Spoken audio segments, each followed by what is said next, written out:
awesome. Thank you. It's really cool to be here. I mean, Forbidden Planet. I mean, come on, what a great place, right? Also, this is today is the first time I've been doing any sorts of events after finishing Inheritance, the fourth and final book of the Inheritance cycle. And I'm sorry I don't actually have the book with me today. I'm the author of the book, and I've yet to actually hold a copy of it in my hands myself. So I'm as eager as you to get my hands on it, if not more.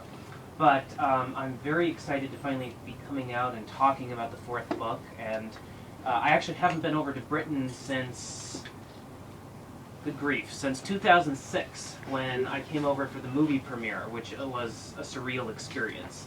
That was at the Odeon Theater, so nice event.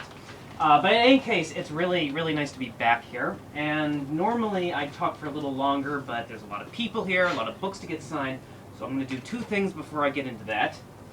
One, I have a bit of a treat for you guys. Even though book 4 is not out, I have a bit of an excerpt if you'd like to hear it. Yeah? Okay. This is from the first chapter of Inheritance. And just in case you haven't read the other books or, Brissinger or Eldest, this doesn't have any spoilers in it, so don't worry.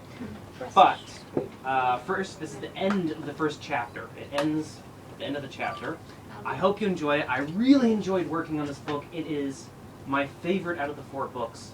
And I'm very pleased with how it ended, and I hope that you guys are going to enjoy what I did to the characters in the world and all that. Ignoring Aragon's funeral, but I'm kidding. Actually, I'm not saying one way or another. I did kill a few characters though, so you'll have to wait to find out who. And by the way, if you're a fan of Murtagh, there's lots of Murtagh in this book too. So, all right. Here we go. The sound was stabbing, slicing, shivering, like metal scraping against stone. Aragon's teeth vibrated in sympathy, and he covered his ears with his hands, grimacing as he twisted around, trying to locate the source of the noise. Saphira tossed her head, and even through the din, he heard her whine in distress. Aragon swept his gaze over the courtyard twice, before he noticed a faint puff of dust rising up the wall of the keep from a foot-wide crack that had appeared beneath the blackened, partially destroyed window where Blodgarm had killed the magician. As the squeal increased in intensity, Aragon risked lifting a hand off one ear to point at the crack. "Look!" he shouted. "Look!" he shouted to Ariad, who nodded in acknowledgement. He replaced his hand over his ear. Without warning or preamble, the sound stopped. Aragon waited for a moment, then slowly lowered his hands, for once wishing that his hearing wasn't quite so sensitive.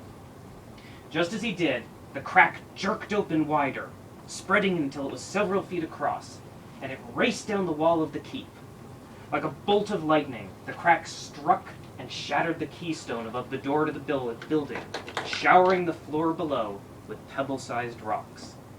The whole castle groaned, and from the damaged window to the broken keystone, the front of the keep began to lean outward.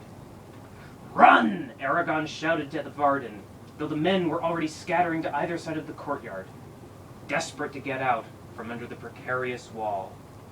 Aragon took a single step forward, every muscle in his body tense as he searched for a glimpse of Roran somewhere in the throng of warriors. At last, Aragon spotted him, trapped behind the last group of men by the doorway, bellowing madly at them, his words lost in the commotion.